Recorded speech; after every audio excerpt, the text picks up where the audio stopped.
Nice algebraic problem for you all, which is x plus 1 over x equals root 2. And so what is x to the 29 plus 1 over x to the 29 equals 2? So what we will do here, the first step, we're going to square both left hand side and the right hand side. So we have x plus 1 over x the whole square is equal to square root of 2 the whole square. So here the root and square gets cancelled, and here we have a plus b the whole square. So let's expand it. So we have x square plus 1 over x square plus 2 times x times 1 over x is equal to, as you have cancelled it out, you're left with 2.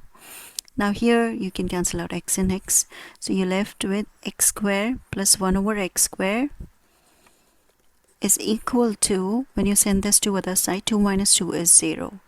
So here we have x square plus 1 over x square. Let's take the LCM. So what do we get? We have x to the 4 plus 1 is equal to 0.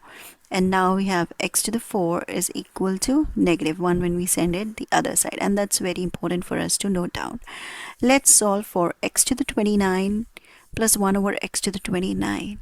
So here we can write x to the 29s as, I'm going to solve it here, x to the 28 times, I can have x. So 1 plus 28 will give 29 back, plus 1 over x to the 28 times x.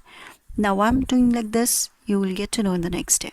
X to the 28, now 28 can be written as x to the power of 4 whole to the power of 7 times x, plus 1 over x to the power of 4 whole to the power of 7 times x. Next, what do we get to know? Here we have x to the power of 4, x to the power of 4. And what is x to the power of 4? Negative 1. So let's put it back in this. We have negative 1 whole to the power of 7 times x, plus 1 over negative 1 whole to the power of 7 times x. Whenever you have odd power, that's equal to negative 1 times x, plus 1 over negative 1 times x, that is negative x. So you have negative x plus 1 over negative x, take out the negative sign common, so you are left with x plus 1 over x. And what is x plus 1 over x from here? X plus 1 over x is equal to square root of 2. So let's put it back. Negative of square root of 2, and that's your answer. Thank you so much.